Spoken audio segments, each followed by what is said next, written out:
네, 사랑하는 교회 청년 여러분, 한 주간 잘 지내셨습니까? 부활절을 지나고 우리가 부활의 생명을 입고 이 세상을 잘 살아가고 계시는지 궁금합니다. 바라기는 우리가 하나님 앞에서 말씀도 읽고 기도도 하면서 부활의 생명을 주변 사람들에게 잘 전파하는 그런 사명자, 그런 증인이 되시기를 진심으로 바라겠습니다. 이번 주는요, 여호수아의 마지막 시간으로요, 이 여호수아서뿐만 아니라 성경을 전체적으로 이해하는 데 있어서 도움이 되는 그런 배경 지식이라고나 할까요? 그런 것들을 좀 몇 가지 말씀을 나누기를 원합니다.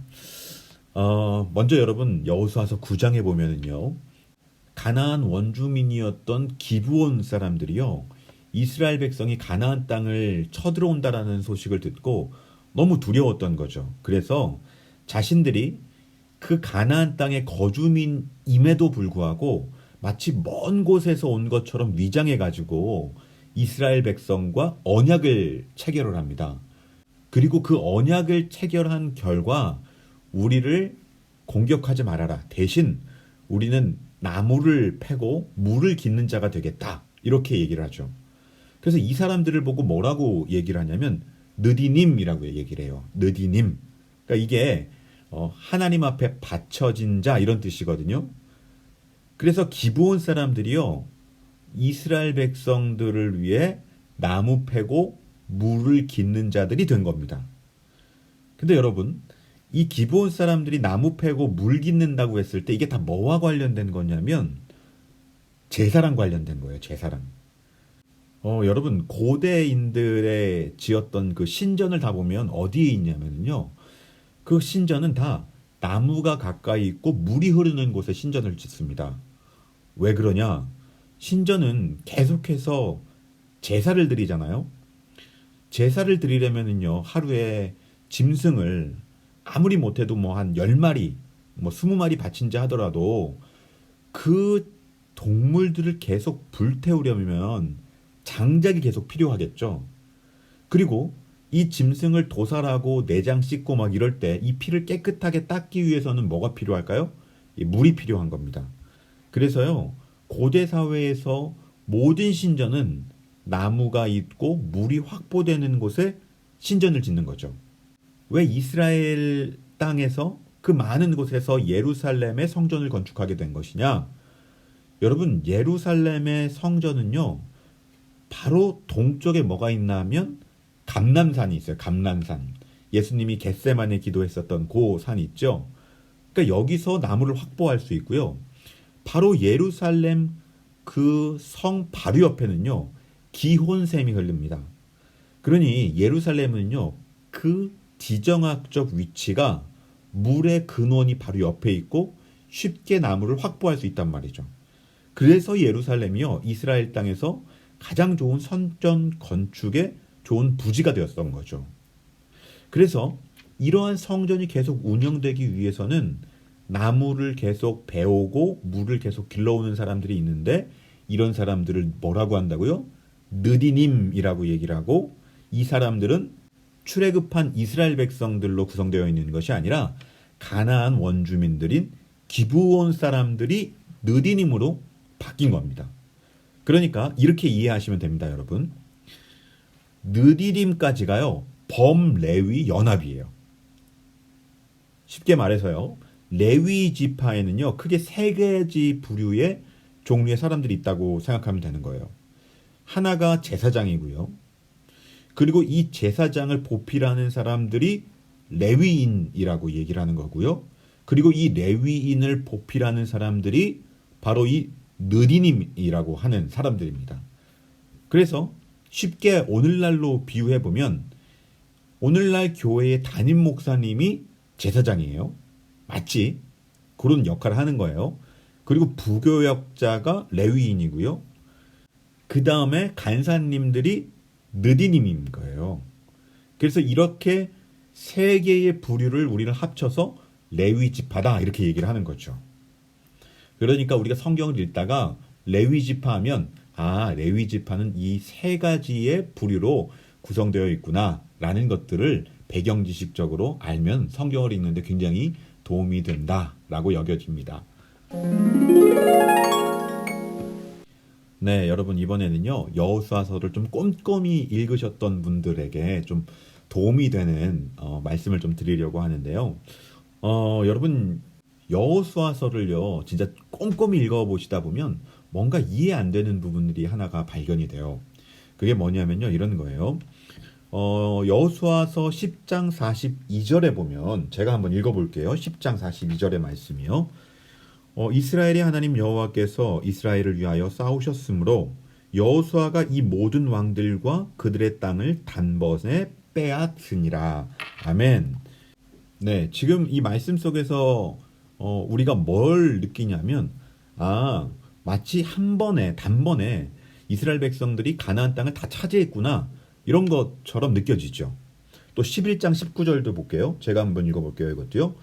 기브온 주민 히위 족속 외에는 이스라엘 자손과 화친한 성읍이 하나도 없고 이스라엘 자손이 싸워서 다 점령하였으니.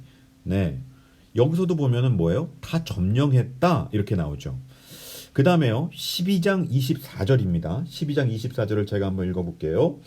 하나는 디르사 왕이라 모두 31 왕이었더라. 네, 그러니까 여기 12장 7절 위에 보시면은요 소제목으로 뭐라고 되어 있냐면 여호수아가 정복한 왕들 이렇게 되어 있어요.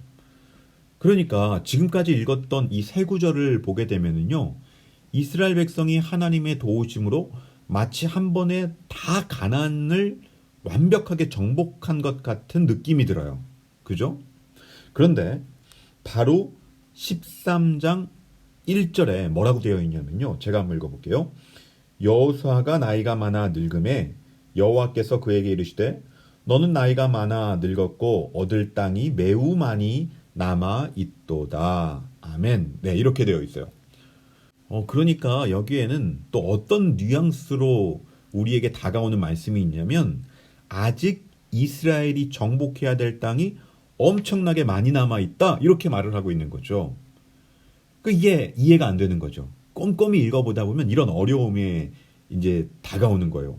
여기서는 다 차지했다고 하는 것 같고, 또 여기서는 아직 남아있다고 하는 것 같고, 이거 어떻게 해석해야 되냐라는 거예요. 이거는요, 이렇게 보셔야 됩니다. 여러분, 이스라엘이요, 정복한 땅에 관해서는요, 단번에 정복한 거예요. 그런데 가나안 전체적으로 봤을 때는 아직 정복하지 못한 땅이 엄청 많이 남아있는 거죠. 자, 예를 들자면 여러분, 이스라엘이요, 요단강을 건너자마자 처음에 가나안 중부지방, 그 다음 가나안 남부지방, 그 다음 북부지방 이런 순서대로 정복을 했거든요. 그런데 중부지방, 남부지방, 북부지방을 다 정복한 것이 아니라 중부에 있는 몇 개의 도시국가, 남부에 있는 몇 개의 도시국가, 북부에 있는 몇 개의 도시국가를 정복한 거예요.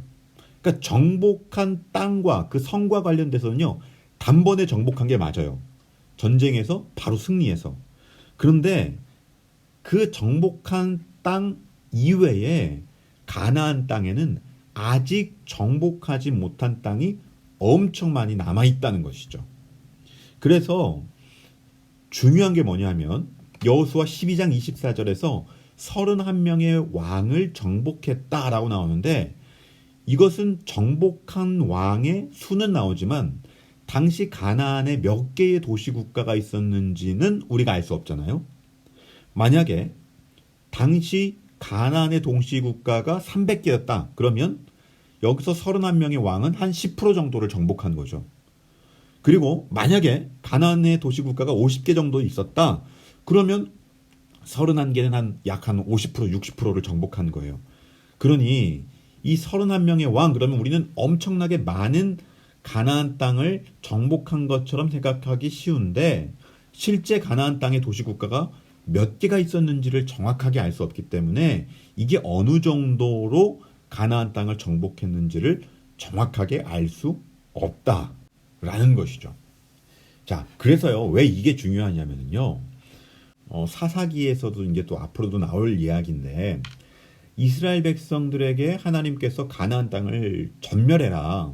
거기에 하나님 나라를 일구어라 라고 명령을 하셨잖아요. 그런데 이스라엘은요, 가나안 땅을 정복함에 있어서 온전한 믿음과 용기를 보이지 못한 거예요. 그러니까 대다수의 도시국가를 정복하지 못하는 거예요. 왕을 정복한 31개의 왕을 정복했다라고 이야기가 나오잖아요. 그런데도 나중에 보게 되면 왕을 정복했는데 주민들은 또 완전히 몰아내지를 못했어요. 그 대표가 어디냐면 예루살렘이에요. 예루살렘. 그래서 12장 10절에 보면은요. 보세요. 제가 읽어볼게요. 여호수아가 정복한 왕 가운데 하나는 예루살렘 왕이요. 이게 나오죠. 근데 여호수아 15장 63절에 보면은요. 이렇게 나와요. 예루살렘 주민 여부스 족속을 유다 자손이 쫓아내지 못하였으므로 여부스 족속이 오늘날까지 유다 자손과 함께 예루살렘에 거주하니라. 이렇게 되어 있어요. 그러니까 무슨 말이냐면요. 정복은 하긴 했는데 왕만 제거한 거예요. 왕만. 그리고 왕만 제거하고 그 땅에 살고 있는 원주민들과는 동거를 한 거죠. 동거를. 여러분 이게 왜 이제 이스라엘 백성들이 그토록 우상 숭배에 빠진 이유가 그 시작점이 어딘지 아시겠죠. 그러니까 핵심이 뭐냐면 가나안 원주민들과 이스라엘 백성들이요 대부분 동거를 한 거예요. 그 결과 가나안 문화와 가나안의 종교가 금방 이스라엘 백성들에게 영향을 미친 것이죠. 그래서 어떻게 이스라엘 백성이 가나안 땅에 들어가자마자 그렇게 쉽게 여호와 하나님의 신앙을 떠나고 이방 우상들을 숭배하게 됐는가라고 했을 때 가나안 땅을 온전히 정복하지 못한 것, 이것이 큰 요인으로 작용합니다. 왕들만 제거하고 백성들과는 동거하게 되는 경우죠. 이것이요 오늘 우리의 신앙 가운데에서도 그대로 이 영적인 원리가 우리에게 적용되지 않는지는 한번 생각해 보셔야 됩니다. 우리는 예수 그리스도를 통해서 그분을 믿음으로 하나님의 자녀가 되는 권세를 얻었죠. 그러면 우리의 내면에, 우리의 속심령에 하나님의 나라를 만들어 나가야 되는데 우리의 마음은 아직 여전히 세상과 동화되는 경우가 많은 거죠. 그러니까 왕은 죽었어요. 사단의 권세는 이미 멸망된 거예요. 예수를 믿음으로.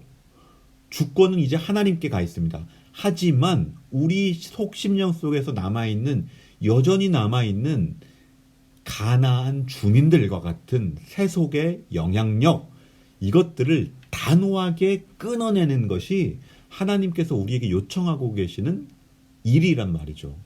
그런데 이것을 우리가 놓친다면, 하나님과 세상을 겸하여 섬긴다면 점점점 우리는 가나안 땅의 원주민들의 신을 섬겼던 이스라엘처럼 이 세상 속에서 하나님의 자녀답게 살지 못하고 우상 숭배하는 모습을 보일 수도 있다는 것입니다. 그래서 사랑하는 우리 청년 여러분, 이번 한 주요 내 마음속에 있는 가나안 원주민들의 이방 문화는 무엇이 있는지 한번 점검해 보시고 하나님의 명령대로 그 이방의 모든 요소들을 찍어내버릴 수 있는 그런 복된 은혜가 충만한 한 주가 되시기를 주님의 이름으로 축원드립니다.